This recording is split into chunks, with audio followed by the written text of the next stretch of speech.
तो नमस्कार दोस्तों, मैं विनोद पहाड़ी। आशा करता हूँ आप लोग स्वस्थ होंगे, मस्त होंगे और अपने जीवन में व्यस्त होंगे। तो दोस्तों, मैं आज आपको एक वीडियो के माध्यम से बताना चाहूँगा, जो उत्तराखंड में एक घटना हुई है, अभी मैंने जो सुना, हल्द्वानी के वन भूलपुरा। तो यह घटना सुनते ही दोस्तों मेरे मन में थोड़ा का एक अभाव हुआ। उत्तराखंड के बारे में जब ऐसा सुनने में आता है कि यहाँ घटना ऐसे हुई, ये सुनकर मुझे बहुत निराशाजनक हुई।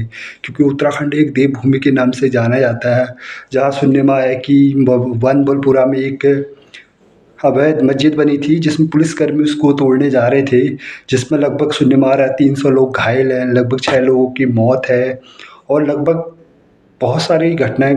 तो दोस्तों, मैं बताना चाहूँगा, तो उत्तराखंड में ऐसी घटना नहीं होनी चाहिए, क्योंकि हमारा जो उत्तराखंड है वो देवभूमि के नाम से जाना जाता है, जहाँ इस प्रकार की घटनाएं शोभा नहीं देती हैं। देखो क्या होता है कि कहीं भी अगर अवैध जगह में, चाहे मस्जिद हो चाहे मंदिर हो, कुछ भी बना हो तो वो आश्चर्यजनक है।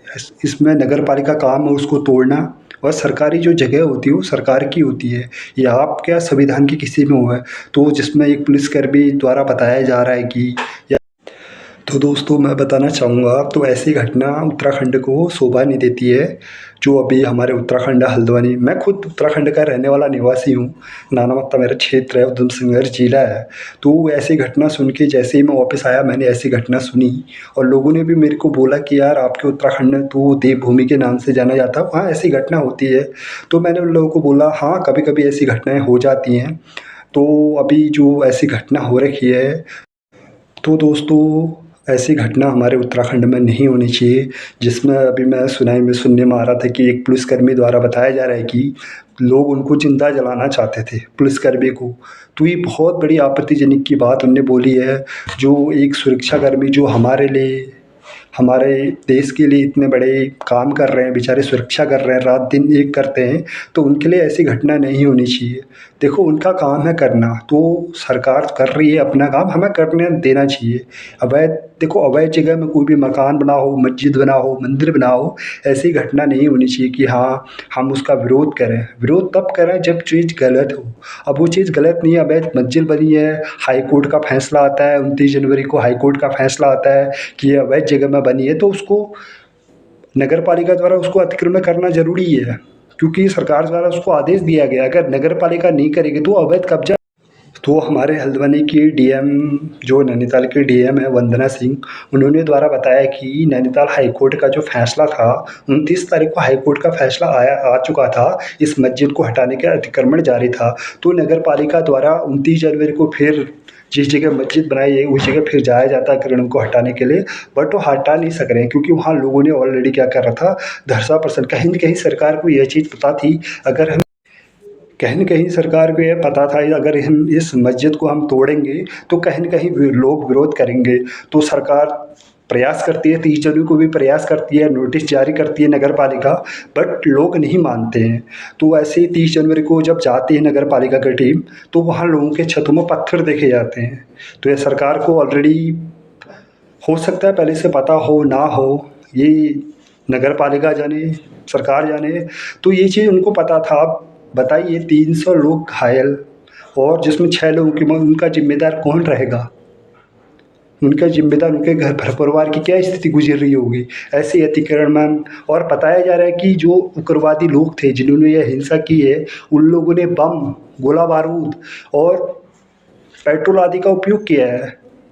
तो सरकार को जब इन चीज़ों का पता था, जब सरकार को पता था 30 जनवरी को अतिक्रमण नहीं हटाने दे रहे, वहाँ जो लोग हैं उसका विरोध कर रहे हैं, तो सरकार ने अपने जो सेना है उसकी मात्रा बढ़ा देनी चाहिए, ताकि लोग जो हिंसा ना हो, आस-पास के लोगों को कोई हिंसा ना हो। तो सरकार को ये चीज़ पहले से पता होगी शायद, मेरा जो अनुभव कर रहा है, मेरा जो मन कह रहा है, शायद होगी सरकार को ये चीज़ की हाँ, अगर हम अतिक्रमण हटाना है तो लोग ऐसा करेंगे। तो 8 फरवरी को जो ये घटना हुई, तो मैं इस घटना की अवगत करा दिया है आपको। इस घटना के बारे में जो भी हुआ है, बहुत दुखद घटना है हमारे उत्तराखंड के लिए।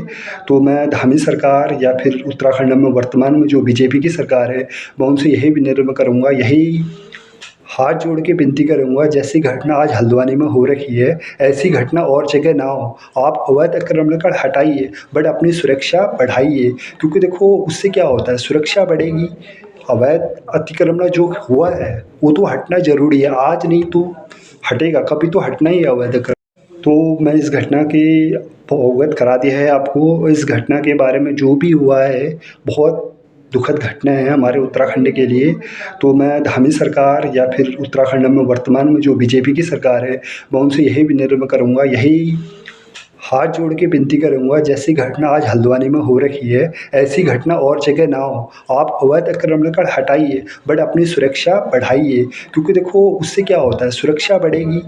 अवैध अतिक्रमण जो हुआ है वो तो हटना ज़रूरी है, आज नहीं तो हटेगा, कभी तो हटना ही है अवैध अतिक्रमण। क्या होता है, अवैध अतिक्रमण हटेगा ही, बट कुछ सुनने में ये बात है, जो मस्जिद बनी थी उसका कोई रजिस्ट्री प्रूफ नहीं था और कोई रजिस्ट्री नहीं थी, तो इसमें अतिक्रमण होना ज़रूरी था। तो मैं उत्तराखंड सरकार या धामी सरकार से यही विनिवेदन करता हूँ कि आगे चलकर उत्तराखंड में ऐसी घटनाएँ ना हों, क्योंकि उत्तराखंड पूरे विश्व में, पूरे देश में बहुत एक देवभूमि के नाम से जाना जाता है, जिससे हमें भी गर्व होता है कि हम एक उत्तराखंड के निवासी हैं। दोस्तों, यह वीडियो को लाइक करें, कमेंट करें, शेयर करें। धन्यवाद।